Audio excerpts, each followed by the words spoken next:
Hello everyone, आज हम JMI study point में सेकंड ईयर बीए का पॉलिटिकल बीपीएस 2 का चैप्टर पढ़ेंगे। भारतीय संविधान का निर्माण। भारतीय संविधान निर्माण 1946 में हुआ और संविधान सभा और उसके सदस्यों द्वारा हुआ, ये तो सब जानते हैं। लेकिन भारतीय संविधान के निर्माण से पहले भारत में जब अंग्रेज़ों का शासन काल था तो ईस्ट इंडिया कंपनी की स्थापना कैसे हुई, जैसा कि आप सिलेबस देख सकते हैं इस बुक का स्क्रीन पे। और सिलेबस के बाद आप फर्स्ट चैप्टर जो मैं पढ़ा रही हूँ उसका इंट्रो और टॉपिक देख सकते हैं। इस तरह से इसमें जो कहा गया है, इस छोटे से टॉपिक में आप छोटे से शॉर्ट नोट जो मैंने लिखे हैं उसके थ्रू समझ सकते हैं। बाकी आप छोटा सा कंक्लूज़न समझिए। भारतीय संविधान का जो निर्माण हुआ वो 1600 से 1765 तक ईस्ट इंडिया कंपनी की स्थापना हुई। उसके बाद से ही एक तरह से वो शुरू हो गई थी उसकी नींव, क्योंकि अंग्रेज़ों का जो शासनकाल था वो इतना शोषण से भरा था। उसके कंक्लूज़न के तौर पे भारत में एक संविधान बना जो आज तक, जिससे एडमिनिस्ट्रेशन जो हमारा चल रहा है देश का। भारतीय संविधान को समझने के लिए 5 हिस्सों में बांटा गया है, जो हमारी जो ये हिस्ट्री है ईस्ट इंडिया कंपनी की स्थापना को लेकर। पहला टॉपिक हम पढ़ रहे हैं 1600 से 1765 में जब ईस्ट इंडिया कंपनी की स्थापना हुई। मुग़ल काल के दौरान जब रानी एलिज़ाबेथ ने एक राजलेख द्वारा अंग्रेज़ों को ये ऑर्डर दिया कि वो पूर्व के देशों के साथ व्यापार कर सकते हैं। उस दौरान अंग्रेज़ भारत में आए 1600 के सन में। राजा जहांगीर से मिले और उनसे आज्ञा ली कि वो यहाँ व्यापार कर सकते हैं। राजा जहांगीर ने मनसब दिए 400 और तब पहला कारखाना अंग्रेज़ों ने यहाँ पर खोला।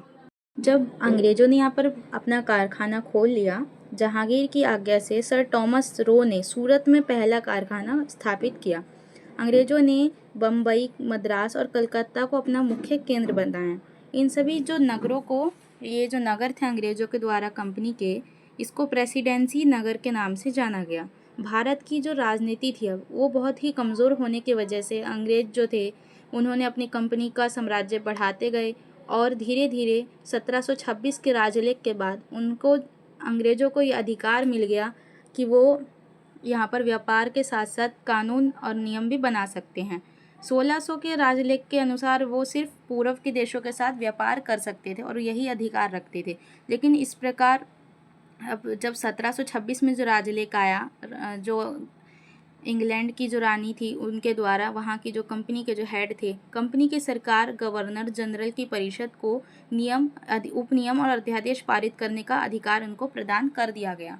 फिर इस प्रकार ब्रिटिश शासन को इस तरह की छूट मिल गई कि वो नियम भी बना सकते हैं और गलती पर दंड भी दे सकते हैं।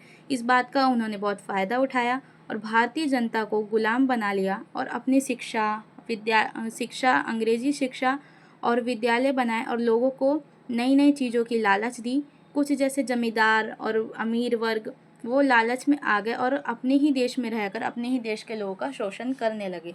अंग्रेज के समर्थक भी हो गए, पर कुछ जैसे हमारे देशभक्त जो थे, हम इतिहास में जानते हैं कि जैसे भगत सिंह और बहुत से महान जो आंदोलनकारी क्रांतिकारी रहे होंगे, उन्होंने अंग्रेज़ों के खिलाफ बहुत सी लड़ाई लड़ी। अतः हम कह सकते हैं कि भारत की जो जनता है उनमें शिक्षा की बहुत कमी थी और अंधविश्वास तो बहुत ज़्यादा था। पर अंग्रेज़ों ने कुछ चीज़ें तो बहुत अच्छी की, जैसे कि सती प्रथा पर रोक लगाया, बाल विवाह पर रोक लगाया, पुनर्विवाह को बढ़ावा दिया। पर जो भारत की जो जनता थी वो रीति रिवाजों में इतनी जकड़ी हुई थी कि उन्हें कुछ समझ ही नहीं आ रहा था। अब अंग्रेज़ों ने क्या किया कि जब देखा कि राजा यहाँ के बहुत ही कमज़ोर हैं, लास्ट के जो उत्तराधिकारी थे मुग़ल काल के वो बहादुर शाह जफ़र थे। उस दौर में 1857 में क्रांति भी हुई भारतीय स्वतंत्रता को लेकर, पर वो असफल रही। उसके बाद यहाँ पर धीरे धीरे विद्रोह हुआ 1919 में। 1919 के बाद धीरे धीरे 1905 में अंग्रेज़ों द्वारा जनता को एक पार्टी की परमिशन दे दी गई, कांग्रेस अधिवेशन बना। उसमें ये जाहिर किया गया कि हमारी भी एक संविधान सभा होगी और संविधान बनाया जाएगा, लोगों की खुद की होगी ताकि वो सरकार के भागीदारी रहे। पर धीरे धीरे बहुत से प्रभाव और बहुत से मीटिंग्स के बाद बहुत हुआ, जिसमें गांधी जी भी बहुत भागीदारी है, उनका महत्वपूर्ण रोल रहा है लेकिन गांधी जी नहीं, उनके अलावा बहुत से ऐसे क्रांतिकारी रहे हैं जिनकी वजह से आज़ादी हमें मिली। पर ये यहाँ बात हो रही ईस्ट इंडिया कंपनी की स्थापना की। उन्होंने क्या किया, अंग्रेज़ों ने धीरे धीरे इस अपने पूरे इंडिया में कंपनी का अंत करके कंपनी के नाम पे उन्होंने धीरे धीरे अपनी ही सत्ता बैठा ली और खुद ही राजा बन गए, यहाँ के शासक बन बैठे। और यहाँ के लोगों का, भारत की जो भूमि थी उसके अमूल्य रत्न, मसाले, वस्त्र के व्यापारी के रूप में यहाँ पर सत्ता बना ली और कंपनी की स्थापना कर राजाओं को लालच दी और व्यापार के नाम पर यहाँ के लोगों को लूटा। भारतीय राजाओं की कमजोरी के कारण सत्ता में प्रशासन का आरंभ अंग्रेजों ने कर दिया। तो इस तरह से ईस्ट इंडिया कंपनी की स्थापना हुई और वो किस तरह से आगे चल के मुसीबत बनी। Now let me tell you about Indian constitution. Indian constitution 1946 में उसकी संविधान की सभा बनी 10 दिसंबर को। उसके बाद जो भारत का जो संविधान है वो बनने में 2 साल 11 महीने 18 दिन लगे। और इसके जो सदस्य थे 299 थे।